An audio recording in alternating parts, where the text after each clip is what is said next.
হরিহরপাড়ায় গভীর রাতে চলল গুলি ও বোমাবাজির ঘটনায় ব্যাপক চাঞ্চল্য, আহত এক। ঘটনাটি হরিহরপাড়া থানার নাজিরপুর এলাকার ঘটনা। রাতে পুলিশ তদন্তে নেমে গ্রেপ্তার করে 4 জনকে। জানা যায় হরিহরপাড়া নাজিরপুর এলাকায় জমি নিয়ে দীর্ঘদিন ধরে বিবাদ চলছিল। অভিযোগ, একদল দুষ্কৃতী বোমাবাজি শুরু করে এবং স্থানীয় দুজনকে লক্ষ্য করে গুলি চালানো হয় বলে অভিযোগ। গুলিতে এক যুবকের পায়ে লাগে। রাতে স্থানীয়রা উদ্ধার করে মুর্শিদাবাদ মেডিকেল কলেজ হাসপাতালে নিয়ে যায়। সেখান থেকেই তাকে রেফার করে কলকাতায়। দীর্ঘদিন ধরে জায়গায় জমি নিয়ে গন্ডগোল চলছিল, তার জেরে বোমাবাজি ও গুলি চালানোর ঘটনা ঘটেছে বলে অনুমান।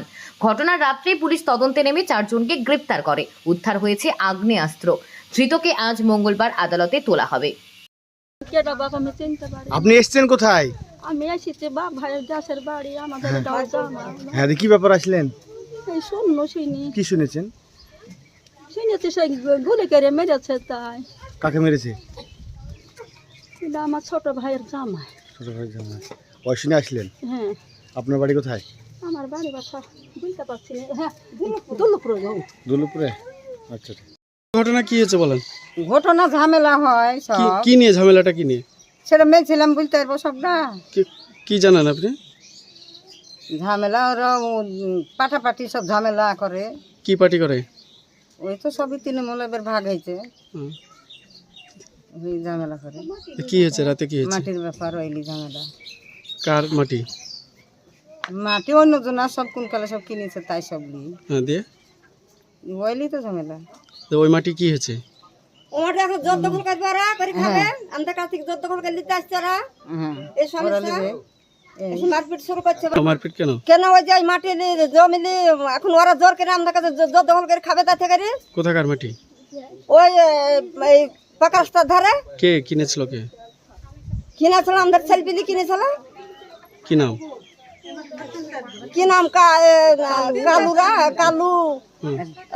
দিয়ে ওই মাটি কেনার পর কি হয়েছে? কারা দখল করছিল? ওই মোহাম্মদরা, ওই ইয়ারা শরীফুলরা, ওই দেখো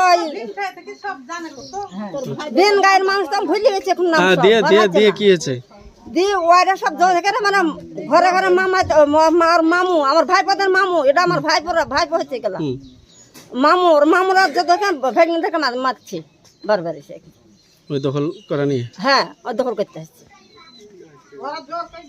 জোর করে দখল করতে আসছে। আর এদের মধ্যে আছে, এদের দখল আছে, জোর করে দখল করতে আসছে। 12টা নাগাদ আসে কিছু দুষ্কৃতী এবং আমার ভগ্নিপতি এখানে ছিল বাড়িতে। জাস্ট আমার বোনটাকে বলেছে যে লাইটটা অফ করো, ঘুমোবো, এই বলে দাঁড়িয়েছে। সঙ্গে সঙ্গে কিছু বম চার্জ করে, বম চার্জ করা দিয়ে আবার ঘুরে এরকম দেখেছে ওর বাড়ির সামনেই যখন বম চার্জ করে তখন ঘুরেও তাকিয়েছে। সঙ্গে সঙ্গে ওকে স্পটে ফায়ার করে এবং কয়েকজন এসেছিল, সবারই হাতে আগ্নেয়াস্ত্র ছিল। আসার পরে ওরা ফায়ারটা করে এবং সঙ্গে সঙ্গে আমার ভাইটা খাম হয়ে যায়।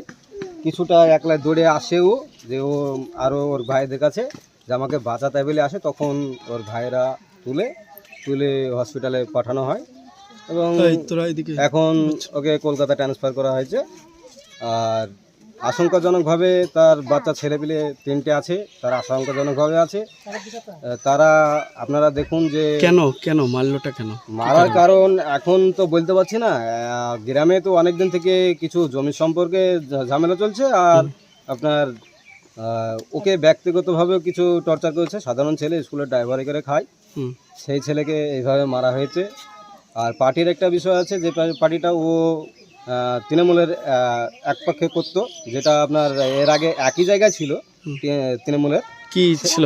কোনো তৃণমূল ছিল, দুটো ছিল এবং থাকার পরে এরা বিভেদ হয় এবং বিভেদ হওয়ার পরে সেটা আমাদের এখানে ওই দুটো কারণে আছে।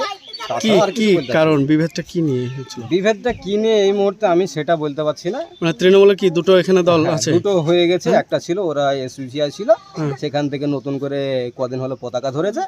ধরার পরে এখন ওইভাবে এসে টিএমসি ছেলেপেলেকে এখানে দুটো গোষ্ঠী হয়ে গেছে, তাই তো? ওরা কয়েকজন গিয়েছে, বাকি সব। তাহলে কি জমি সংক্রান্ত না ওই দল? ওটা পুরো বলতে পারবো না, এখন কোন রাগে মেরেছে সেটা বলতে পারবো না। কিন্তু যেহেতু এনটি পার্টির হিসাবে আসছি সেহেতু হয়তো বলতে পারি যে তৃণমূলের কোনো পদে ছিল? তৃণমূলের সাধারণ কমিটি পদে একটা ছিল, যেটা অঞ্চল কমিটির মধ্যে আমাদের গ্রাম থেকে যেটা করা হয় সেটার মধ্যেও ছিল। আর ওই সভাপতিকে মারতে এসেছিল, সভাপতি যেটা আছে আমাদের আকবর শেখ, সেই আকবরকেও মারতে এসেছিল ওর বাড়ির পাশে। দেখেন এটা আকবরের বাড়ি, এবং দুজনকেই একজনে একসঙ্গে অ্যাটাক করেছে কি বলতে পারবো না সেই বিষয়টা। এখন কজন কি আহত ঘটনা হয়েছে ঘটেছিল? তার মধ্যে?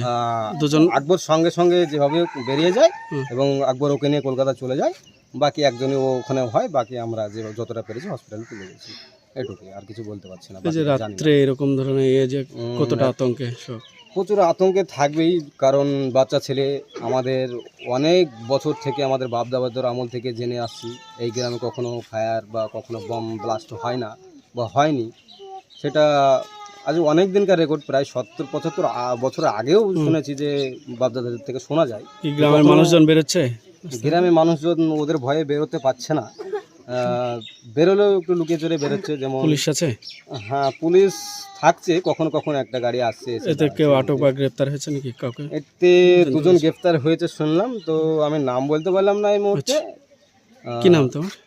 সম্ভবত মোনাহার নাম একজন, আর একজনের রিপন নাম। তোমার নাম? নাম বলতেন, আমার নাম তাফিজুল শেখ। কে হচ্ছে ওটা? আমার ভগ্নিপতি হচ্ছে।